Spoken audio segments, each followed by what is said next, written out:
പടത്തിലെ പ്രധാന വേഷങ്ങൾ കൈകാര്യം ചെയ്യുന്ന ആളുകളാണ് എനിക്കൊപ്പം ഇരിക്കുന്നത്. ഓരോരുത്തരെ ജസ്റ്റ് ഒന്ന് പരിചയപ്പെടുത്താം. ആദ്യമേ തന്നെ അബ്രഹാം ഓസ്ലർ എന്ന് പറയുന്ന ഈ സിനിമയുടെ ആശയം ഞങ്ങൾക്കെല്ലാം തന്ന ഇതിൻ്റെ തിരക്കഥാകൃത്ത്, ഇതിൻ്റെ കഥയുമായി വന്ന വയനാട്ടിലെ പ്രഗത്ഭനായ ortho surgeon doctor Randhir Krishnan. അദ്ദേഹമാണ് അബ്രഹാം ഓസ്ലറിൻ്റെ സൃഷ്ടാവെന്ന് പറയാനുള്ള തിരക്കഥാകൃത്താണ് അദ്ദേഹം. പിന്നെ ഇതിനൊന്നും പ്രത്യേകിച്ച് ആമുഖങ്ങളില്ലാതെ ആമുഖങ്ങളുടെ ആവശ്യമില്ല, അതുകൊണ്ട് തന്നെ പരിചയപ്പെടുത്തുന്നൊന്നുമില്ല. എന്നാൽ വേണമെങ്കിൽ ഇത് മിസ്റ്റർ ജയറാം, ഇത് മിസ്റ്റർ മമ്മൂട്ടി, പിന്നെ അപ്പുറം മനസ്സിൽ അറിയാലോ, അത് ആ കണ്ണട വെച്ചിരിക്കുന്ന ആളാണ് തേനി ഈശ്വർ. നമുക്ക് വിളിക്കുന്ന പോലെ മാബലും ക്യാമറാമാൻ തേനി ഈശ്വരാണ് ഇരിക്കുന്നത്. അപ്പോൾ അതിനപ്പുറത്തിരിക്കുന്നത് നിങ്ങൾ ഒരുപാട് പേർക്ക് അറിയാമായിരിക്കും, എങ്കിലും പരിചയപ്പെടുത്താം, മിഥുൻ മുകുന്ദൻ, നമ്മുടെ മ്യൂസിക് ഡയറക്ടറാണ്. പിന്നെ അപ്പുറത്ത് അറിയാം, ഞങ്ങൾ വളരെ സ്നേഹത്തോടെ അത് പറയുന്നില്ല, സെന്തിൽ. അപ്പോൾ ബാക്കി നമ്മുടെ പിന്നിലിരിക്കുന്ന ആളുകൾ ഒന്ന് എഴുന്നേറ്റ് നിന്നാൽ എല്ലാവർക്കും കാണാം. പടം കണ്ടിട്ടുള്ളവർക്കറിയാം, എല്ലാവരും വേണ്ടിയിട്ട് പടം കണ്ടിട്ടുള്ളവർക്കറിയാം. നമ്മുടെ ഫ്ലാഷ് ബാക്ക് ആവിഷ്കരണമാക്കിയ ആളാണ്. അതിനകത്ത് ഒരാൾ മാത്രം, ഇദ്ദേഹം നടനല്ല, അതെ, നമ്മുടെ ഓവർസീസ് ഡിസ്ട്രിബ്യൂട്ടറാണ്.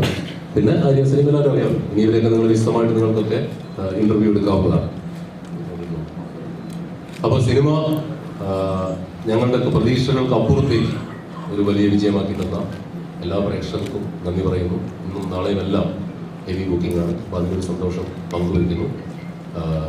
ഇത്രയും പറഞ്ഞുകൊണ്ട് പിന്നെ നമ്മൾ അധികം സമയം എടുക്കുന്നില്ല, കാരണം ഞാൻ കർമ്മോന്റെ ലൊക്കേഷൻ വരുന്നതാണ്, വെള്ളിയാഴ്ച നമുക്ക് പള്ളിയിൽ പോകുന്നത്. അപ്പം അധികം സമയം എടുക്കുന്നില്ല. അബ്രഹാം ഓസ്ലറിന് മൈക്ക് കൈമാറും.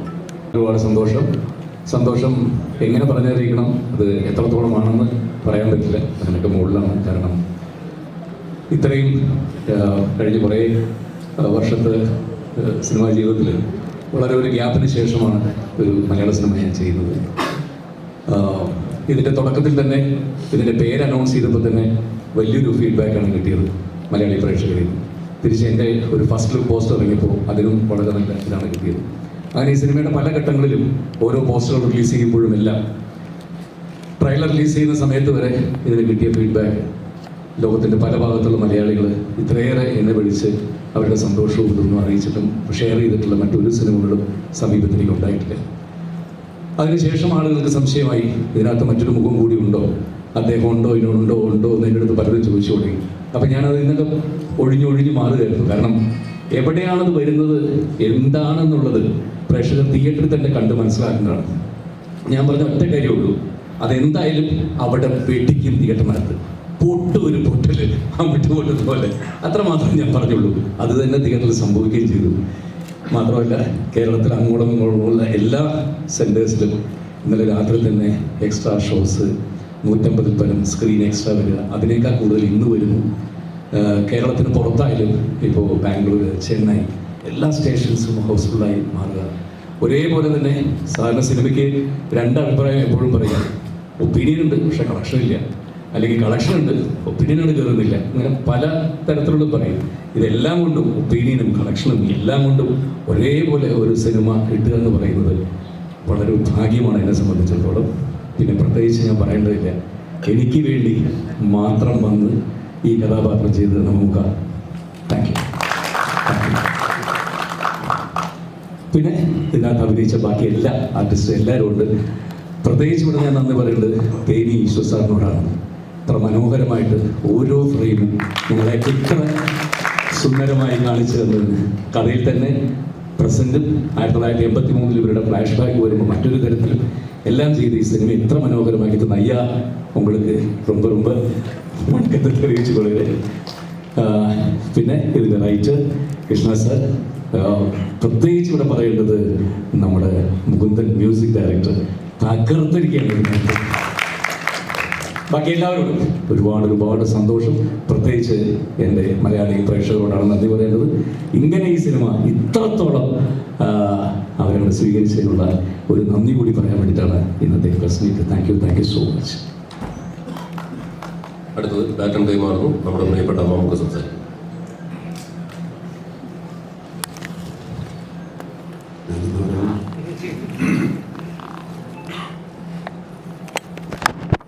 പ്രത്യേകിച്ചൊന്നും പറയാനില്ല. സിനിമ സ്വീകരിക്കപ്പെട്ടു എന്നുള്ളതിൻ്റെ വലിയ സന്തോഷം. ഞാൻ ഈ സിനിമയിലും അതിഥിയാണ്, ഇവിടെയും ഒരു അതിഥിയാണ്. അതെ, സിനിമ വിജയമാകുന്നതിൻ്റെ അതിലൊരു ഭാഗമാകുന്നത് എല്ലാവർക്കും സന്തോഷമുണ്ട്. ഏറ്റവും എനിക്കുമായി ജയറാമിനുള്ള സ്നേഹത്തിനപ്പുറം ഈ കഥാപാത്രത്തിലുള്ള സ്നേഹം കൂടെയാണ് എന്നെ ഈ സിനിമയിലേക്ക് ആകർഷിച്ചത്. പിന്നെ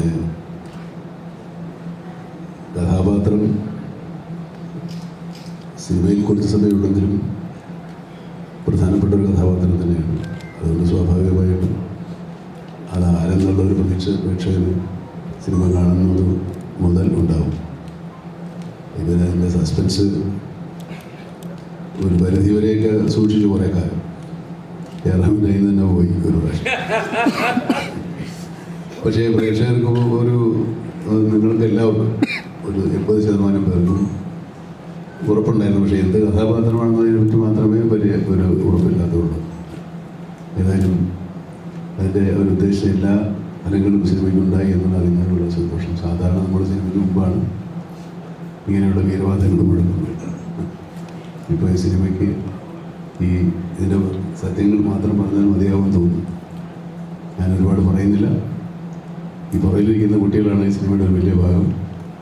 അവർക്കൊക്കെ വലിയ അത്ഭുതമാണിത്. ആദ്യത്തെ അനുഭവമാകുന്ന പലരുമുണ്ട്.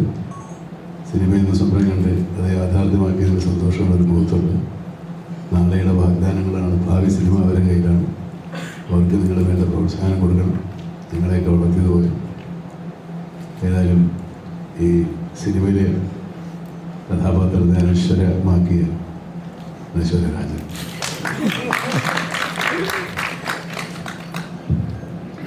എല്ലാവർക്കും നമസ്കാരം. ഒരുപാട് സന്തോഷമുണ്ട്. ഇന്നലെ പണ്ട് റിലീസായിട്ട് നല്ല റെസ്പോൺസാണ് എല്ലാവർക്കും കിട്ടുന്നത്. എനിക്ക് ഈ സിനിമ എനിക്ക് ഒരുപാട് ഇഷ്ടപ്പെട്ട, എൻ്റെ ഹൃദയത്തോട് ചേർന്ന് നിൽക്കുന്ന ഒരു സിനിമയാണ് ഹോസ്റ്റലർ. ഒരു നല്ല ക്രൂ, നല്ല സിനിമ, അങ്ങനെയാണ് എനിക്ക് നല്ല ആൾക്കാരുടെ കൂടെ വർക്ക് ചെയ്യാൻ പറ്റുക എന്നുള്ളതാണ്. അതിന് മിഥുൻ ചേട്ടൻ എന്ന് പറയുന്ന സമയത്ത് എനിക്ക് ഒരു നല്ല ടീച്ചറായി, നല്ല മെൻറ്ററായി, but at the same time ഒരു നല്ല ഫ്രണ്ടിനെ പോലെ കൂടെ നിന്ന് എല്ലാം പറഞ്ഞു തന്ന മിഥുൻ ചേട്ടൻ. ജനമേട്ടനോട് എനിക്ക് കോമ്പിനേഷൻ സീൻസ് എനിക്ക് ഉണ്ടായിട്ടില്ല. ബട്ട് നമ്മൾ വേറെ സെറ്റിൽ നമ്മൾ കാണുന്ന സമയത്ത് ഹോസ്റ്റലിനെ പറ്റി കുറേ സംസാരിക്കുമായിരുന്നു. ആൻഡ് മമ്മൂക്കയുടെ കൂടെ കോമ്പിനേഷൻ സെറ്റിൽ എവിടെയും കാണാൻ പറ്റിയിട്ടില്ല. ബട്ട് മമ്മൂക്ക ഭാഗമായ സിനിമയിൽ ഒരു റോള് ചെയ്യാൻ പറ്റുക, അത് പ്രേക്ഷകർ ഏറ്റെടുക്കുക എന്നുള്ളത് ഒരു വലിയ കാര്യമായിട്ടാണ് ഞാൻ കരുതുന്നത്. ആ സിനിമയുടെ ഒരു ചെറിയ ഭാഗമാവാൻ പറ്റിയതിൽ ഒരുപാട് സന്തോഷം. പിന്നെ തേനീസാറെന്ന് എനിക്കിപ്പം ഒരു ഫ്രെയിമും കാണുന്ന സമയത്ത് അത്രയും ഭയങ്കര ബ്യൂട്ടിഫുൾ ആയിട്ട് എന്നെയും എല്ലാവരെയും പോർട്രേ ചെയ്ത തേനീസാർ. ഒരു DOP എന്നതിനപ്പുറം എനിക്കൊരു ഷോട്ടിൻ്റെ സമയത്തും അപ്പടി പണ്ണാൻ നല്ലവർക്കും എന്ന് പറഞ്ഞ് എനിക്ക് ഓരോന്നും പറഞ്ഞിരുന്നു തേനീസാർ. പിന്നെ പടത്തിൻ്റെ റേഞ്ച് തന്നെ മാറ്റിയ, എല്ലാ ബാക്ക്ഗ്രൗണ്ട് സ്കോർ മ്യൂസിക്കിൻ്റെ റേഞ്ച് തന്നെ മാറ്റിയ മിഥുൻ ചേട്ടൻ. പിന്നെ എല്ലാവരും എൻ്റെ കൂടെ, എൻ്റെ വർക്ക്, ഇവരെയാണ് ഞാൻ സെറ്റിൽ ആദ്യം തൊട്ട് അവസാനം വരെ കണ്ടിരിക്കുന്നത്. ഇവരെല്ലാവരുമാണ് എൻ്റെ കൂടെ നിന്ന് എനിക്ക് സപ്പോർട്ട്, നമ്മൾ അങ്ങോട്ടും ഇങ്ങോട്ടും ഒരു ഗിവ് ആൻഡ് ടേക്ക് തന്ന എൻ്റെ കൂടെ നിന്ന ഇവരെല്ലാവരും. അപ്പം എല്ലാവരോടും എനിക്കൊരു വലിയൊരു താങ്ക് യു പറയാനുണ്ട്. അപ്പം സിനിമ ഏറ്റെടുത്തവർ, നിങ്ങൾ മീഡിയ എല്ലാവരോടും ഒരുപാട് സന്തോഷം വന്നതിനും. അപ്പം സിനിമ എന്തായാലും തിയേറ്ററിൽ പോരുന്ന കാണാം. ഒരു തിയേറ്റർ എക്സ്പീരിയൻസ് തന്നെ നിങ്ങൾക്ക് ഹോസ്റ്റലിൽ ഒരുക്കി വെച്ചിട്ടുണ്ട്. Thank you so much.